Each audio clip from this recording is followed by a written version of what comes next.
What I'm about to talk to you about should scare every one of you, no matter how careful you are. I should know because I've been a victim of it and I've seen it happen before my very eyes.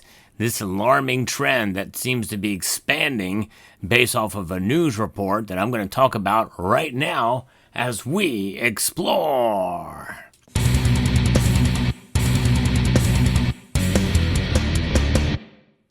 It makes total sense that we're starting to see the shifts in the economy, and especially the economy of scale and price.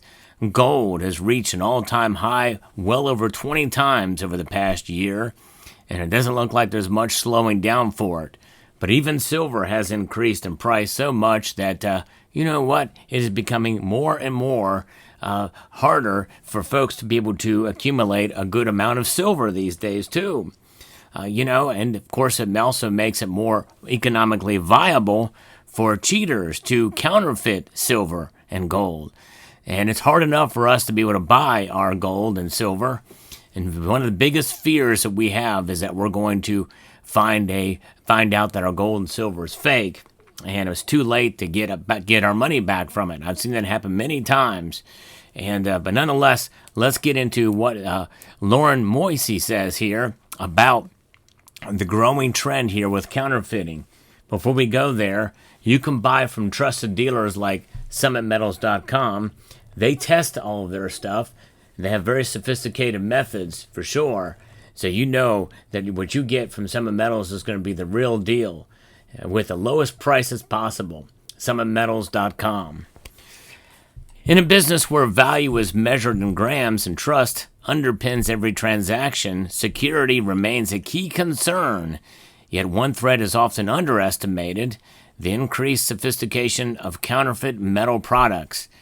The issue extends beyond low-quality limitations sold in tourist markets. It's a trillion-dollar global criminal enterprise capable of producing highly convincing fakes that can deceive even seasoned professionals. Counterfeit metals distort markets, undermine trust, and have been linked to organized crime and illicit financing. Despite the risk, public discussion remains limited, often due to concerns about consumer and investor confidence. By the way, I've been talking about this on this channel for quite a long time. It's a very important subject to revisit. It's just now that we're seeing the trend widening. It is troubling. Counterfeiting is now the world's most lucrative form of illicit trade. With estimated annual revenues nearing $1 trillion, it outpaces all other major illegal activities, including drug trafficking, human trafficking, and illegal mining. Gorsuch estimates that counterfeit goods accounted for approximately 3.3% of global trade in 2023 and will reach 5% by 2030. In practical terms, 1 out of every 20 consumer dollars will be spent on fake products. That is pretty scary. And we know that as part of that, the precious metal markets will be captured by it a great deal. The data underscores the scale of the issue. Counterfeiting generates more illicit revenue than any other black market activity, posing both a direct financial threat and a systemic risk to legitimate supply chains.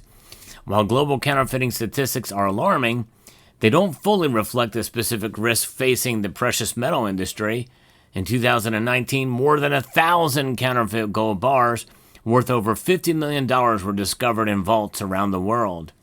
They were sophisticated fakes. They carried forged refinery stamps, matched expected assay and weight specifications, and some tested at 99.98% purity. Their high quality allowed them to move through the global supply chain undetected. Although that particular batch was eventually identified and removed, it likely represents only a small portion of what remains in circulation. There's no single case has matched that magnitude since 2019. Online activity has steadily increased. Driven by economic uncertainty, consumers are turning to tangible assets, leading to a surge in gold and silver coin sales at retailers such as Costco. And this increased demand has also attracted a rise in scams. Counterfeiters operate across platforms such as eBay and Facebook, often claiming authenticity certification through reputable counterparties. Some victims have lost tens or even hundreds of thousands of dollars, often with limited options for recovery. The issue also extends beyond bullion, as any product with high value and strong market demand is a potential target, but counterfeit precious metals appear in end-use products such as medical devices and jewelry. Between 2018 and 2020, European regulators found dental implants falsely labeled as gold or platinum-based alloys. Many were low-grade nickel products, linked to allergic reactions and device failures. These items moved through informal networks with little oversight. Authorities found earlier this year in Hawaii arrested a man selling counterfeit gold jewelry in public areas, claiming the items were antique or rare. 1 month later, U.S. Customs intercepted a shipment of counterfeit designer jewelry in Puerto Rico, originating from China. The shipment had an estimated retail value of $3.5 million. Crazy. Many cases only come to light when fraud is uncovered or suspects or are arrested. As a result of this underreporting, consumers and investors often lack the information needed to make the informed decisions. And so it's crazy what's happening. And, obviously the ramifications of this aren't just for the individual. It can have consequences that extend beyond individual losses, the market level, and introduces artificial supply, distorts pricing, and undermines investor confidence. The damage is also structural. Genuine products lose value as buyers hesitate to pay a premium without the certainty of authenticity. So, when we see what's happening here, these counterfeit operations are tied to illegal mining, environmental degradation, and transnational crime. Proceeds often fund activities such as drug trafficking and money laundering. So we have to understand how counterfeiters operate is essential to identifying suspect products in the supply chain, especially considering gold's price reaching all-time highs. Their methods have evolved well beyond crude limitations. Their increasing advanced manipulation of both material composition and physical characteristics. Some of the most common tactics are base metal plating and alloy manipulation, using other metals with dense cores to maintain the weight while minimizing the gold content. In addition to material-level deception, counterfeiters focus on exact duplication of product features. To create the same look and feel, they will reverse engineer products using 3D printing to create dimensionally accurate molds. Items are then packaged to replicate branded assay cards with tamper-evident seals and sometimes even security features. These fakes are then introduced into the market through online platforms. And informal dealer networks are sometimes through compromise points of the formal distribution chain. There are also forged documents to misrepresent a product's origin, purity, or value. Some of these COAs look very convincing. They're even having fake slabs, grading companies. It's crazy what lengths they'll go to in order to fool us, but that's exactly what they do. And or they try to anyway. But there's ways to protect yourself, folks. Yes, indeed, there are. So we have to keep pace because the sophistication is increasing. Leveraging AI and advanced technologies has rendered traditional detection methods insufficient. Reliance on outdated verification tools leaves even experienced professionals vulnerable, highlighting the urgent need for modernized detection strategies. But you know what? When it all comes down to it, what are the ways that you can detect a fake? Well, you can do visual inspection, but that may be difficult with the sophistication with some of the things that they have had. There's security features such as in this Britannia, Gold Britannia, which is the previous version, but still very difficult to produce. But some of the shifting images and the like.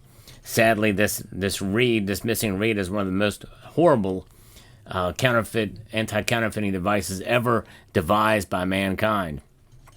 But shifting features in Britannias is one way. Lenticular and complicated and micro engraving is one way to do it. A barcode is something else to do it, as far as to be able to circumvent so that you can visually see the difference. But let's say they're able to keep up with most of that, if not all of it. Specific gravity test, especially with silver. It's almost foolproof with silver, specific gravity test, but it does take some time to be able to make that happen. And there's acid tests, but that can damage items, and results vary with composition. And and the other thing too is, depending on the complex shapes, specific gravity tests may not be the best way to do it, depending on how it's done and how large pieces are. Magnetic testing is something that for ferrous metals is limited for alloys. However, magnetic testing, the best way to do it in the entire industry is the cybercurrent switcher silver slide, and this is what this is.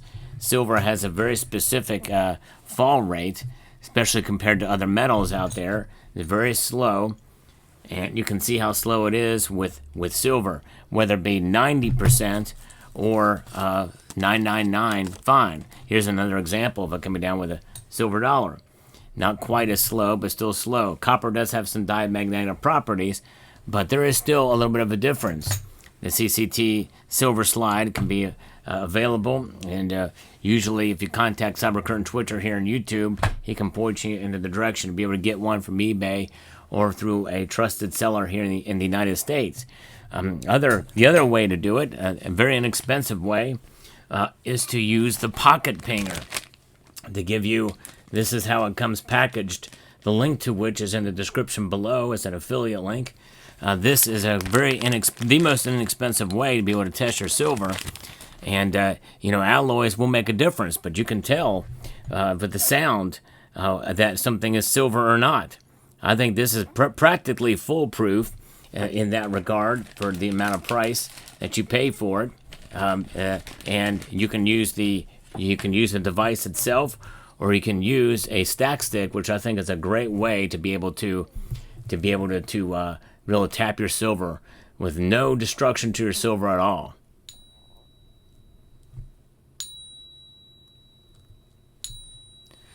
I think there's that. I think that's a wonderful way to be able to to be able to find out if your silver is genuine or not.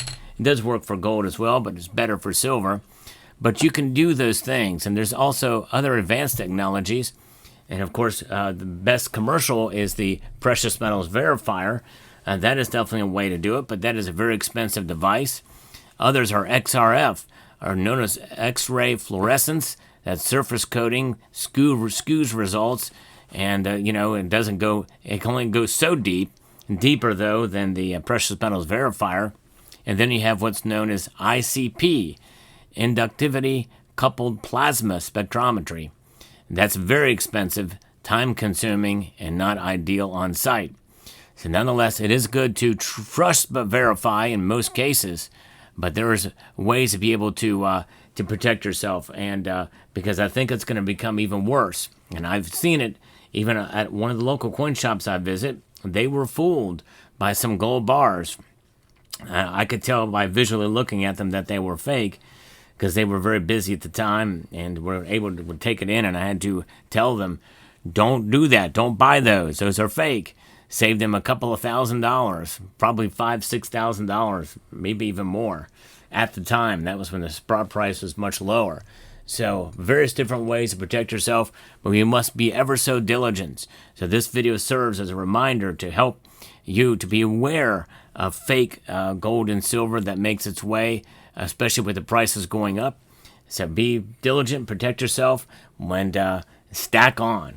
With that being said, I'd like to extend a multitude of gratitude to each and every one of you for taking the time to watch, and encourage you to please rate, share, comment, and subscribe.